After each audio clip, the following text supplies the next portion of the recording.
Every group has a bender. The person who's too cool to need anything, too funny to ever be serious, who swears up and down that they're completely fine and don't need anybody and honestly couldn't care less what anybody thinks of them. And if you've ever been that person, or been really close to one, then you probably already suspect on some level that all that noise is sitting on top of something underneath. This video is about what that something is. Bender will tell you that he doesn't need anybody. He says it a lot, usually right at the moment a normal person would be reaching out for a little help with something. The whole crew is about to suffocate, everyone's panicking, and here's what he brings to the table. Hurry, before we freeze! What do you mean we, mammal? He'll lie to your face and sell out his best friend for bus fare and stay pretty cheerful the whole time.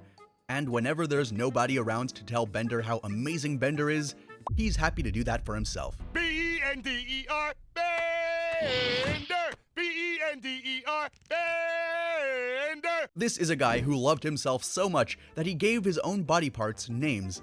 His hands are grabby and squeezy, arms are gropey and cheaty, and his foot cups are stompy and smashy. He's forever bragging about what he's built out of, like he's reading the back of a cereal box. Except if you add up all the percentages he tosses around over the years, it goes way over 100%. Now, you could watch all that and figure Bender just really loves himself more than any robot alive. But that's not usually how this works. Loud self-love like this tends to be covering up the opposite feeling underneath. Psychologists usually call something like this reaction formation, which sounds fancier than it is. All it really means is that sometimes a feeling scares you so badly that you start showing the world the exact opposite of it. You're terrified of being left behind, so you make sure you're always the one who leaves first. You're scared that deep down nobody really wants you around, so you get loud and cocky and act like you don't want anybody either. You get there before they can, so it never gets to be their decision.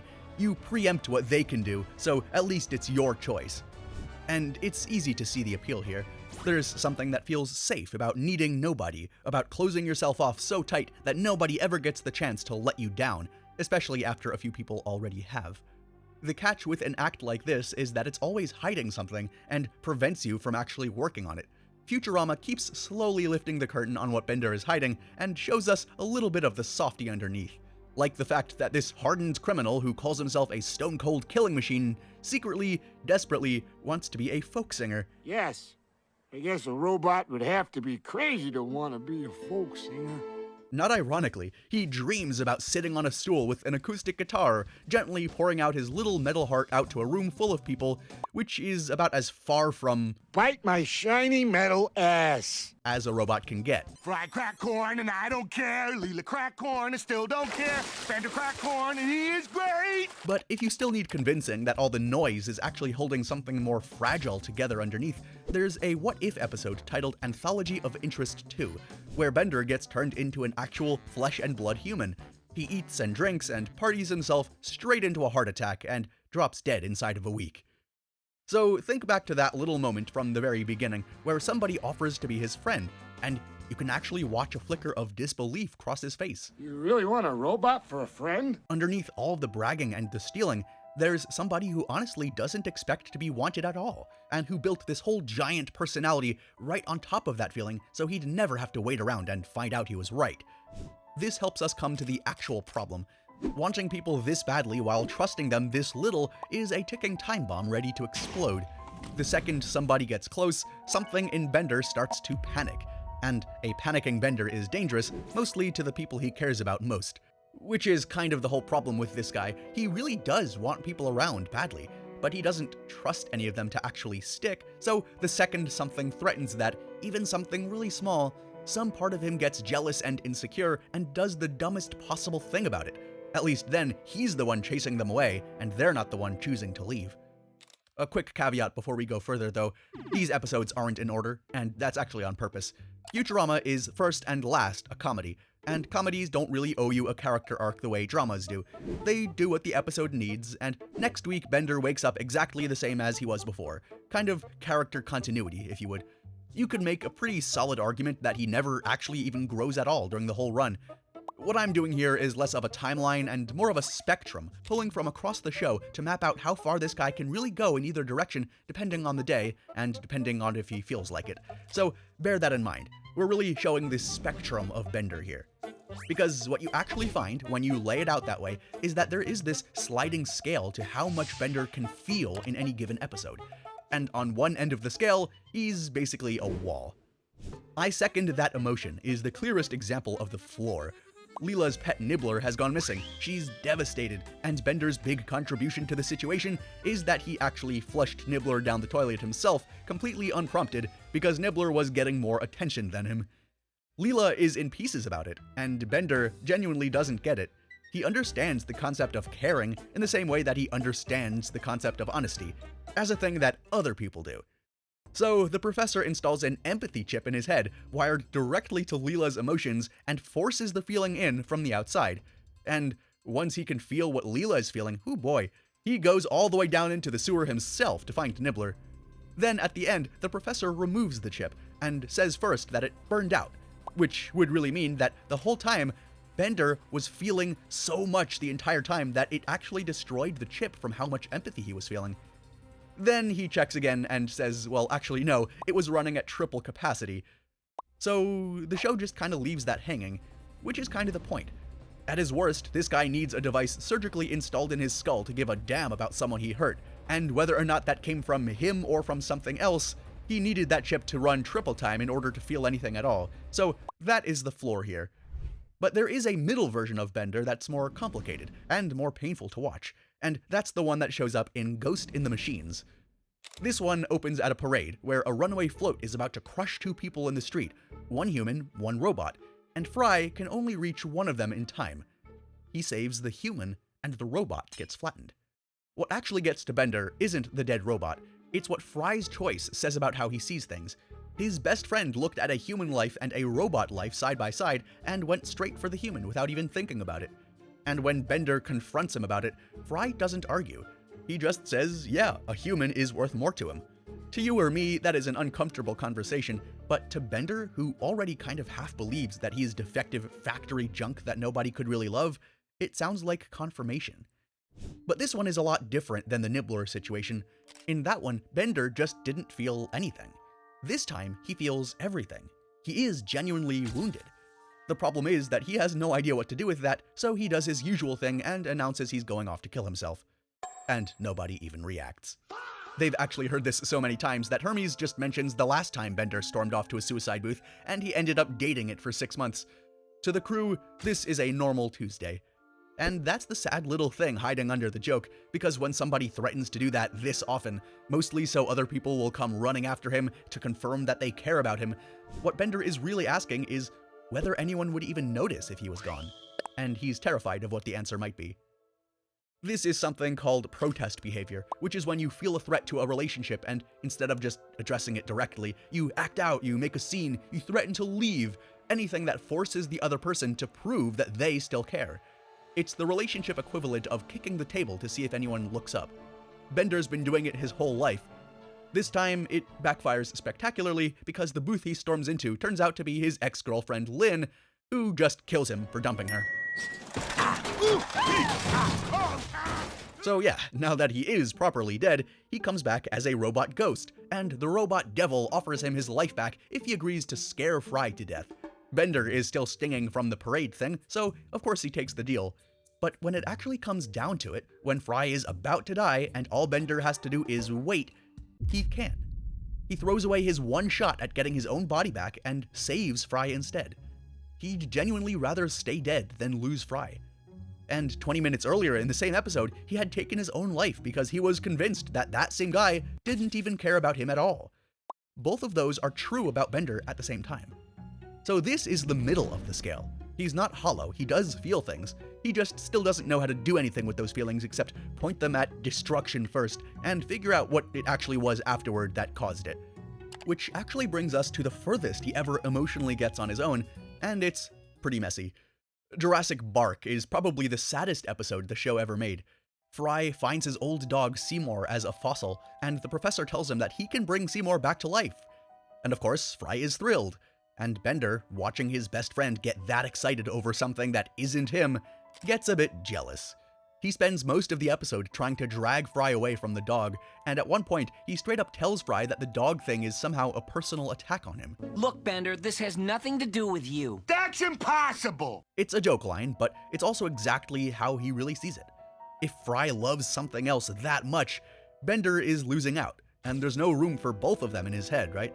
So, right before the professor brings Seymour back, Bender grabs the fossil and throws it into a pit of lava. His whole plan is that if the dog is gone, he gets his own friend back to himself, and himself only. But if you love your dog so much, maybe you'd rather play fetch! And then, he sees what he's done. Fry looks at him like he barely knows him, deeply hurt. And that is what finally gets through. And Bender actually, eventually, apologizes, in his own way. I'm sorry. I should have understood how someone can love an inferior creature, because I love you. Because apparently, 3 honest words can't come out of this guy without it being wrapped in some kind of sarcasm or insult. He then dives back into the lava himself to get the fossil back. I'm 40% Dolomite! Now that is the top of the scale. He feels all of the jealousy, he wrecks the moment, he hurts his friend, and then he feels bad and actually reaches back on his own, no chip required, no ghost deal forcing his hand, and endangers himself to fix the problem. He chose Fry over his own win. And once you understand that, the question stops being whether Bender has anything underneath all this ego, because he clearly does. It really starts to be about why he's so scared of it and why he avoids it in the first place. Bender is scared of 3 things, and by the end, it kind of all turns out that they're the same thing in different outfits. He's scared of being forgotten, he's scared he came out broken, and he's scared that one day he'll die and it'll turn out that none of it counted for anything. Once you can see those 3, every selfish, pushy, ridiculous thing he does starts to make a sad sort of sense. Let's start with the fear of being forgotten, because there's a whole episode about it. It's called A Pharaoh to Remember.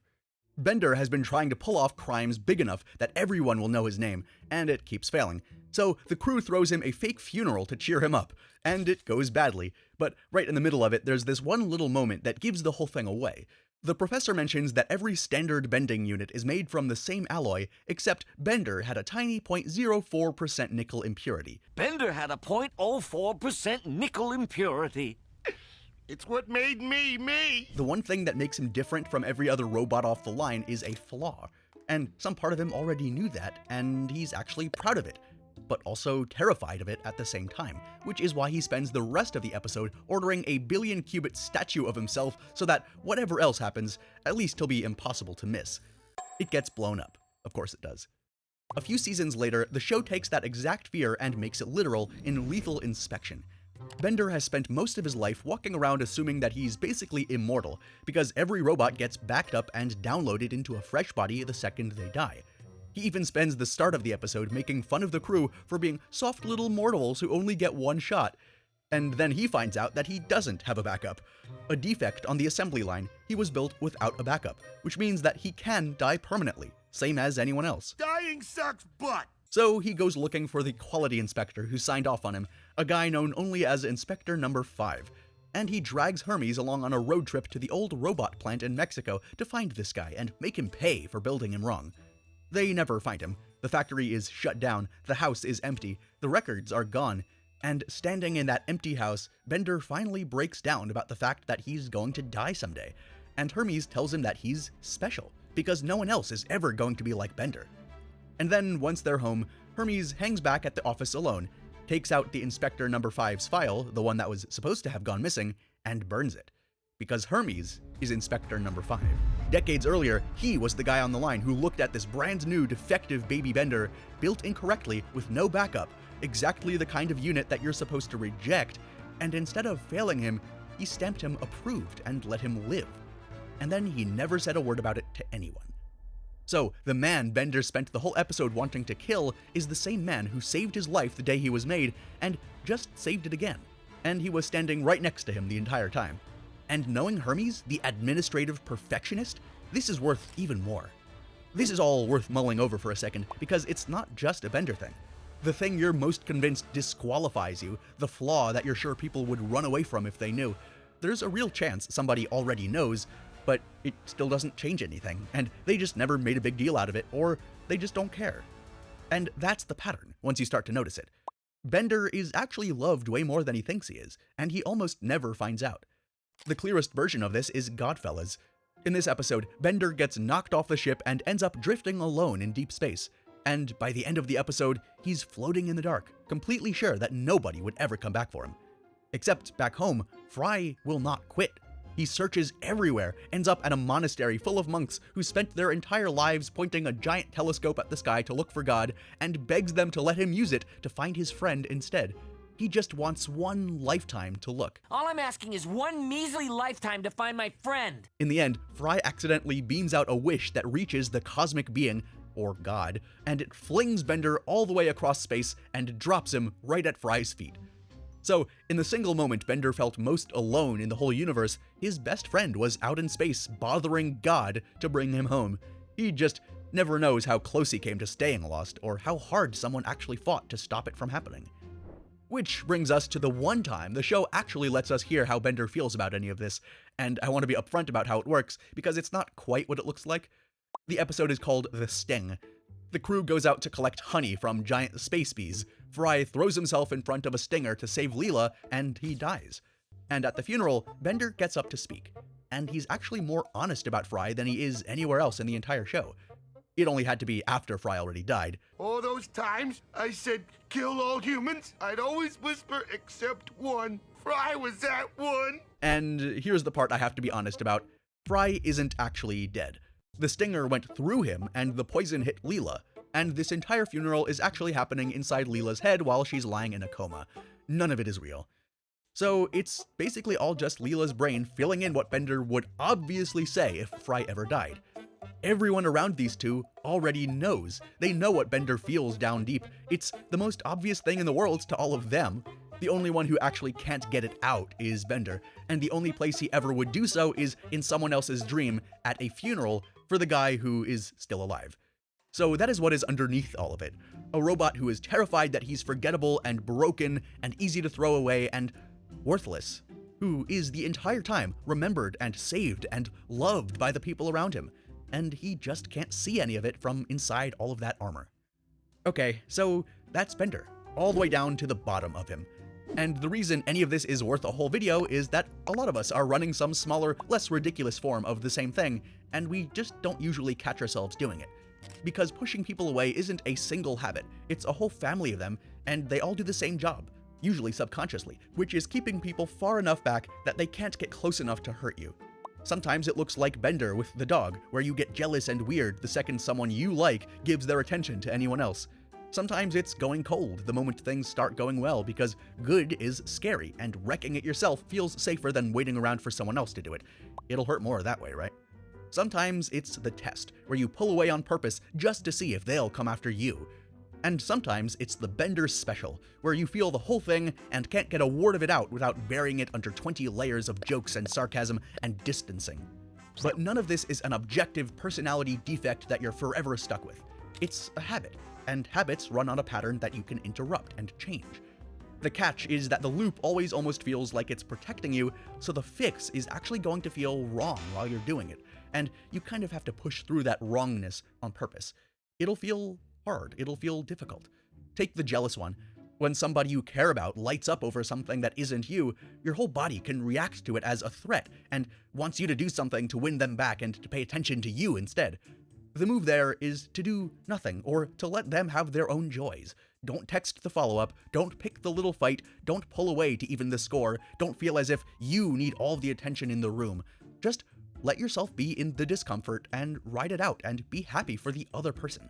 Because the panic actually fades away on its own if you stop feeding it.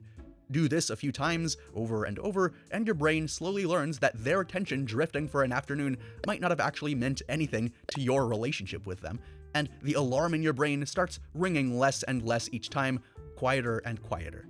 You're basically teaching yourself one boring non-disaster at a time that the thing you were terrified of doesn't actually happen, isn't really real. That's the whole trick with most of these, actually. Whatever the urge is telling you to do, whatever you usually do subconsciously or automatically, the fix here is to pay attention, be aware of it, and do the exact opposite, and Then survive the panic that is inside of you while it happens. The urge says go cold, so you stay warm. It says leave first, so you stay. It says make them prove it, so you just ask for what you want straight out instead and let them prove it to you over time. Every time you do the opposite of what your negative urge wants and the relationship doesn't blow up and even sometimes improves and supports itself, you've chipped a little piece off of the negative beliefs and habits that are running the whole thing behind the show. And if you're the bender at the funeral type, where the closest you actually ever get to I love you is an insult with a soft center, the fix is the same shape, even though it might take you much longer to get there. Say it once, or try to, plainly, with nothing wrapped around it and no easy way to take it back. Allow yourself to be that vulnerable. Yeah, it'll feel naked and stupid like everyone's watching, and the other person might look at you strange because they've never heard it from you before. But say it anyway, and then notice what actually happens next, because it's almost never the disaster that your gut promised you it'd be. It might be awkward, but hey, that's life sometimes. And that gap between the catastrophe that you braced for and the totally fine thing that actually happens is the exact spot where this stuff loosens its grip on you. But what I really want you to walk away with from this video is this. Remember this line from Godfellas. When you do things right, people won't be sure you've done anything at all. The reason Bender goes his whole life feeling unwanted is that the love around him is so steady and undramatic and so usual that he can't even see it in the first place. Hermes saved him twice and never said a word. Fry climbed a mountain for him and he wrote it off as luck.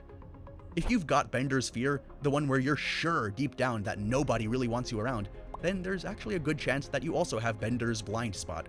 So when that feeling tells you that you're alone, that nobody cares for you, just treat it like a claim that you're allowed to fact check, instead of an absolute fact that you have to swallow and that nothing could ever challenge. Actually look at the people who keep showing up, who keep texting first, who keep giving you another shot, or even the strangers that smile at you and like you just for who you are, regardless. All of these things are evidence that people care about you, and the story in your head has just been conveniently ignoring all of it. So a question worth chewing on after this video is pretty simple. Who is your exception to all of these? Who is the person that you'd secretly put on a list of exceptions to your own walls? The one that you'd fall apart over, the one that you'd be vulnerable with? And have you actually done that? Because the one tragedy of Bender is that the one time he is vulnerable, it's at the funeral, when the person is already gone, in a dream, about a guy who is in a coma and won't hear a single word of that.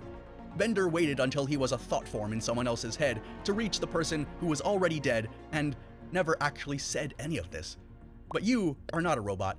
Nobody's in a coma, hopefully, and the person you're scared to say it to is probably awake and a text away and completely able to hear you. And you're able to do it anytime, doesn't need a special occasion. So tell them while they can still pick up. And it might be awkward, but I promise you it'll be worth it. And if the part of Bender that stuck with you was the part where he's secretly certain that he's just not enough, I've got one more for you, because that exact feeling, the one that he spends 1,000 years hiding under all of that noise, isn't the weakness that everyone treats it as. The people who feel it the hardest are actually carrying around an advantage that the loud, confident types never even build in the first place. We made a whole video on the unfair advantage that insecure people have and how to use the thing that Bender spent his entire life burying. It's right up there, so after you like, and if you haven't already subscribed, go click that and watch it next. We'll see you there. Peace.